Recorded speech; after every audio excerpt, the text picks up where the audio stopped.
This is what Allah wants you. And He swore by the most precious things ever that you have, which is your life. Do you have anything more than your life? You have nothing. You are your life. You lose your life, you have lifeless. What's the difference between the value of a person? He has a life. The minute the life is gone, is gone. So Allah subhanahu wa ta'ala, He says, Wal asri, by time, but year, by the whole entire time, innal insana, verily, that the insan, and we spoke of this, but he's mentioning you, is singular. Wallahi, I know this hadith from before, keep my mouth shut.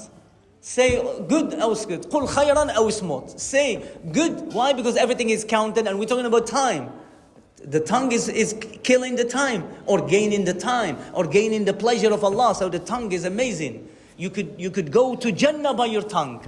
Of course, Imam Ahmad, he says قَوْلٌ بِاللِّسَانِ. Number one, you have to say La ilaha illallah.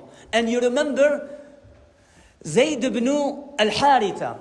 He was called Hib Rasulullah, the most beloved person of Rasulullah. He was in the middle of the battle. When he was in the middle of the battle, and someone actually, the Sahaba, they say, I looked at the hadith, he was killing the Muslims. He was killing everyone. And Zayd ibn al-Haritha, he jumped on him and he took the sword against him. And the person say, Ashhadu an la ilaha illallah wa anna Muhammadan Rasulullah. At that moment, he says, La ilaha illallah Muhammad Rasulullah.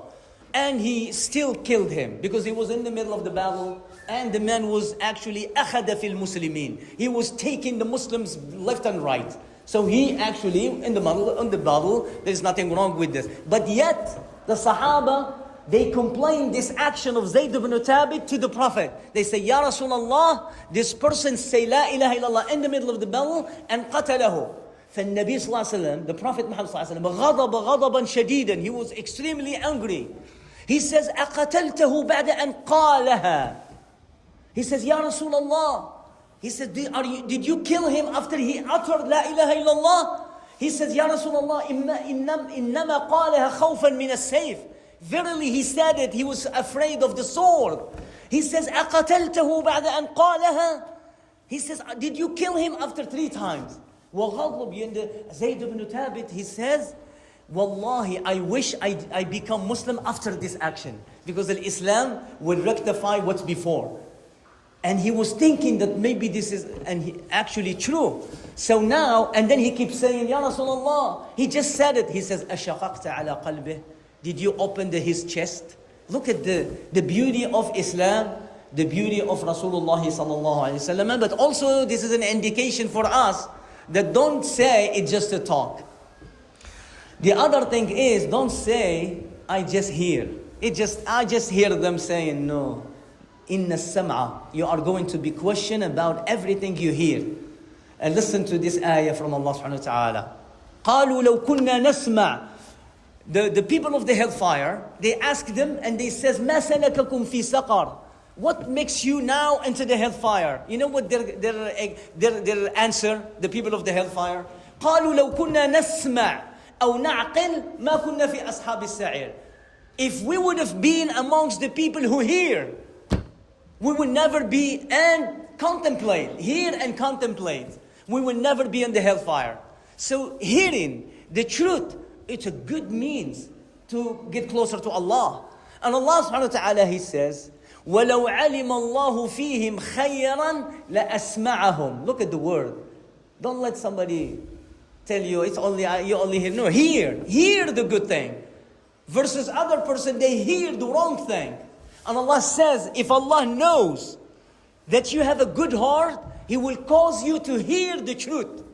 If you find yourself that you are hearing the truth, it means Allah wants good for you. Because Allah says, if Allah wants good for you, He will cause you to hear.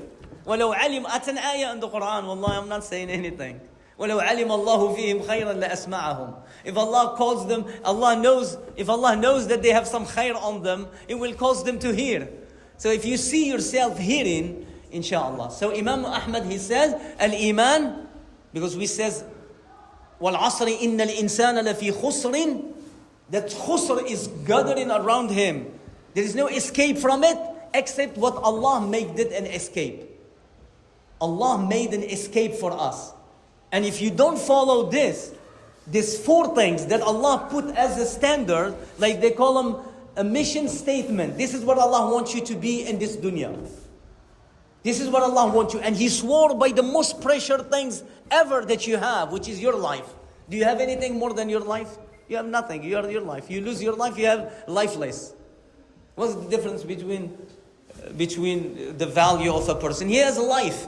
The minute the life is gone, is gone.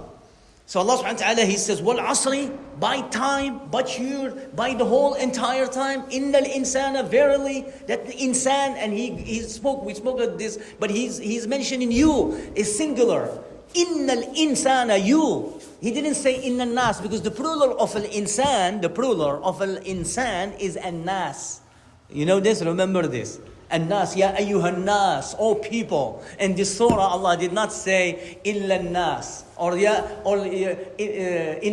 an-nas lafi khusrin. He didn't say an-nas. Why? This is amazing. This is khusran. Allah wants to take you out of this lost. You're gonna lose. You're gonna lose Jannah.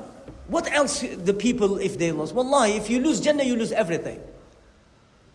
If you lose Jannah, which is the minute you die, you see it, by the way.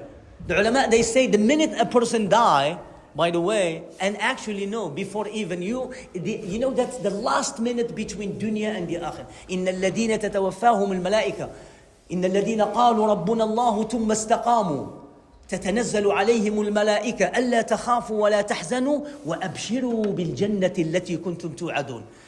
Those who say إن الذين قالوا, they say again, go back again, إن الذين قالوا ربنا الله. Those who say by their tongue, our Lord is Allah, then they are istiqama. They are straight to the best of their ability. You're not infallible. You fall down, you stand. You see the kid, he's learning how to walk. He never give up. Never give up with Allah subhanahu wa ta'ala. قالوا ربنا الله ثم استقاموا. You fall down, then they stayed fast on this.